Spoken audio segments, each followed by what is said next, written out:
Alright, welcome to the Vancouver Canucks 2025 playoff push. We've got 4 games to talk about, starting with Game 62 against the Minnesota Wild.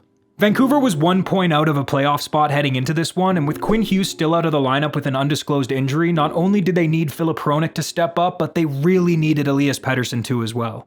And in the first period, they both did. It was Hronek passing the puck to Petey on the power play to open the scoring, and just look at that shot from Pettersson. That's classic Petey right there. All we can do is hope there's more of that to come. Spoiler alert, there is more of that to come. 1-0 Canucks. Kiefer Sherwood tackled one of the league's scummiest players, Ryan Hartman, to the ice, which was awesome. Kevin Lankinen was in net for the Canucks, and as usual, he was doing a stellar job at keeping the pucks in front of him. Petey almost scored a beautiful highlight reel goal, but couldn't quite tuck it past the pad of Wild goalie Filip Gustafsson. Petey's back. Pettersson is back. Huh? Petey's back. Pettersson is back. Do you guys hear that? Petey's back. He never left. Huh. Anyway, Victor Mancini was in the lineup for this one, just his second game in a Canucks uniform, and I thought he looked pretty good. Nothing all that flashy yet, just good positioning and smart, simple plays. I like him so far. Vancouver had a chance to double their lead on the power play, but Gustafsson stoned Connor Garland to keep it 1-0. Then, 4 minutes into the third period, Minnesota forward Marcus Johansson tried beating Lankinen with a wraparound, and he did, but he didn't beat Filip Hronek, who was in great position to smack the puck away from the wide-open net. Lankinen continued to stand on his head for Vancouver, doing everything he could to keep the score the same, but after 31 shots and over 45 minutes of trying, the Wild finally got one past him. It was Brock Faber on the power play. 1-1 tie game. D-Petey made Jared Spurgeon need a surgeon. Then he blocked a shot with what looked to be his wrist. This kid has no fear. Is he turning into anyone else's favorite player, or is it just me? Then, with just under 4 minutes left to play, a line consisting of Teddy Blueger, Nils Höglander, and Kiefer Sherwood came out and did exactly what they're supposed to do. They forechecked hard, outworked their opponent, and gained possession.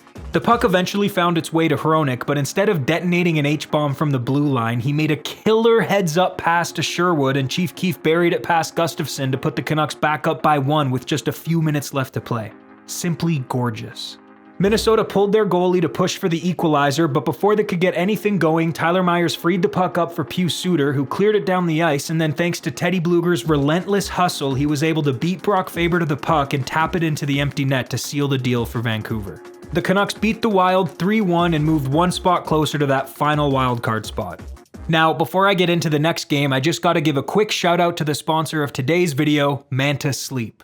MANTA makes sleep masks for people who actually want to sleep. Like really sleep. Their masks give you 100% blackout, an adjustable fit, and ultimate comfort, even if you're a side sleeper.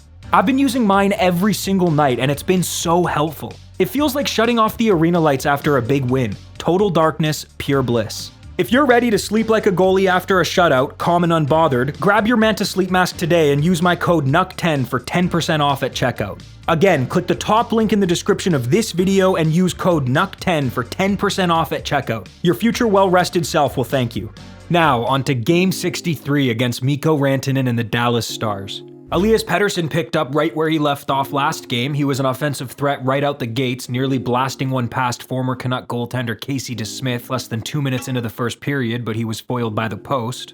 Marcus Pettersson, also known as MP3, was showing off his offensive side early in this game. Also, I just gotta say, MP3's been an absolute stud for Vancouver since joining the team 6 weeks ago. The addition of him and the emergence of Elias D-Petey Jr. Pettersson has really solidified the Canucks' back end, and I'm no longer worried about their D-core moving forward. Even against a juggernaut like Dallas. And when the Stars were able to occasionally muster up a scoring chance, Kevin "Lank the Tank" Lankinen was right there to put a stop to it. Dude, I don't even want to think about where this team would be without Lankinen this season. Seriously, he's been so good this year. Dallas scored. 1-0 Stars. Victor Mancini made a nice power move to break out of his own end. Jonathan Lekkerimäki made a nice defensive play to break up a scoring chance for Dallas. This guy showed up on my screen. Okay. Our main man Nils Big Hog Höglander had himself quite the game. He was working his ass off to make things happen and was noticeable every single shift he was out there. Here he is sending Evgeny Dadonov to the ice with a big hit, and here he is pissing everybody off. This is what I want to see from Nils. This is the Hog I know. Hog lovers, rise up! It's time. And then watch this absolutely beautiful shift by the Hoglander-Bluger-Garland line. Spoiler alert, it ends in a goal for the Canucks, but I'm not going to narrate this play as it unfolds. Instead, I'm going to play you the music that I was hearing in my head while watching it live. Check it out.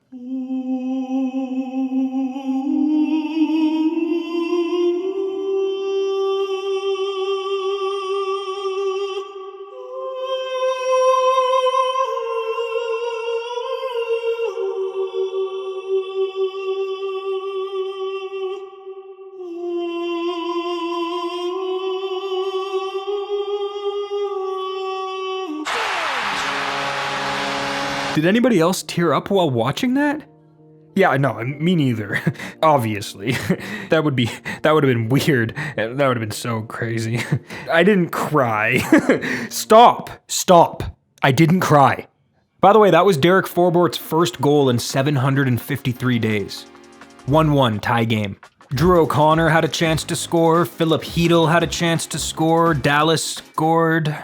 Okay, 2-1 Stars.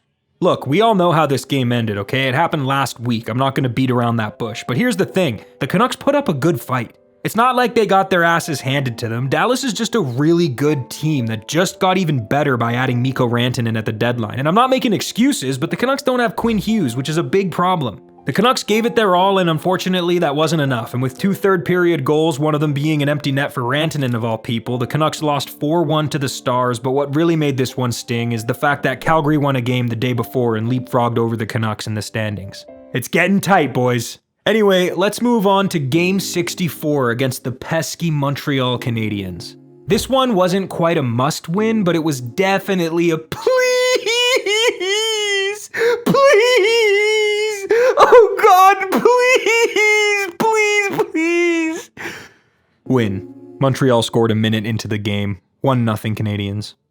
Mancini made a nice play to shake off a defender, and then he also made a good defensive play here. Pius Suter hit the post. Dakota Joshua made a great play here, but he hit the post too. The Canadiens scored again. 2-0. Elias Pettersson dummied Lane Hutson. Tyler Myers hit Nick Suzuki. MP3 hit Uri Slafkovsky. Joshua had another scoring chance. Kiefer Sherwood crushed Hudson. Forbort demolished Newhook. Hoglander had a chance to score. Cole Caulfield scored. 3-0 Montreal. And despite a valiant third-period comeback attempt from the Canucks that included 2 points for Filip Hronek and another goal for Elias Pettersson, the Canucks lost this one. The final score was 4-2 thanks to an empty net goal from Montreal. This game was frustrating, so I kinda just want to leave it there, but I'm gonna show you some cool stuff that happened in the third period just so I don't leave it on such a down note. Here's another nice defensive play by Victor Mancini. Here's Sherwood hitting Hudson again. Teddy Bluger crushed Joel Armia. D-Petey made 3 great defensive plays, including this one where he saved a goal. Once again, I love this player. And finally, here's Tyler Myers laying his body on the line to block a shot. Well, unfortunately, I am going to end this on a negative because that shot block by Myers actually injured him, making him unavailable to play in Game 65 against the Calgary Flames. After back-to-back regulation losses against the Stars and the Canadiens, the Canucks really had to win this game. This one was a must-win and a please win. It was both. And there's good news. Quinn Hughes is back! And he wasted no time making his presence known in this game. Here he is carving through the Flames defenders to set Drew O'Connor up for a scoring chance, but the pass was deflected just out of his reach. Hoglander had a chance to score. Hronek had a chance to score. Petey showed extreme patience with the puck to alleviate some pressure in his own end. D-Petey absolutely leveled Nazem Kadri with a big, clean, open ice hit. But for some reason, Connor Zary decided to attack him and elbowed him in the back of the head. I was so mad when this happened. Not only was D-Petey's hit on Kadri 100% clean, but this stupid retaliation from Zary knocked D-Petey out of the game. He's injured. Zary was given a 2-minute penalty that the Canucks couldn't capitalize on, although Suter did score just seconds after the power play ended, but still, 2 minutes?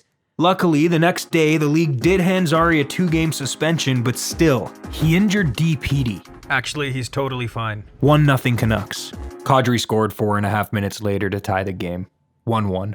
Mancini made a nice defensive play, MP3 blocked a shot, Lankinen made a nice save, Flames captain Mikael Backlund injured himself trying to hit Mancini, Big Hog was absolutely flying, Derek Forbort blocked a shot with his hand. Please don't do that, Forbort. We cannot handle any more injuries to our defense right now. Then check this out. Ryan Lomberg cross-checked Quinn Hughes away from the puck. Quinn went down and Lomberg got called for interference and he was pissed about it. He thought Quinn dove, so he threw a little hissy fit and attacked him, but Quinn got the last laugh because on the power play, Hughes took a shot from the point that DeBrusk tipped in to make it 2-1 Vancouver.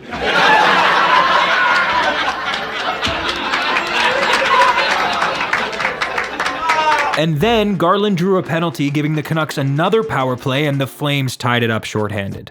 2-2. But then Nils Åman got called for holding, and the Flames scored on the ensuing power play. 3-2 Calgary. I no longer have any nails on my fingers. I chewed them all off while watching this game. They're just nubs now. I barely have any hair as well. I look like Gollum. The Canucks pressed for an equalizer in the third period, but they couldn't beat Dustin Wolf, and with just 5 minutes left to play, the Canucks were down 3-2 in the most important game of the season. At this point, I had no fingers. But then, Vittorio Mancini took a shot at the net and a big rebound popped out for none other than... This one feels good. Elias Pettersson. And just like that, the game was tied 3-3. Oh my god, you guys, my fingers grew back all at once! They're longer now! Vancouver absolutely dominated in 3-on-3 overtime, which was very refreshing considering the struggles they've had in the extra period all season. But they couldn't beat Dustin Wolf, and we were headed to a shootout. First shot, Kevin Lankinen stopped Morgan Frost, and Elias Pettersson snuck one through Wolf's 5-hole. Nice. Second shot, Lankinen stopped Anderson, Wolf stopped DeBrusk. Third shot, Huberdeau scored, Wolf stopped Suter. Okay, biting my nails again. Fourth shot, Sharon Govich couldn't get it done, but Garland could.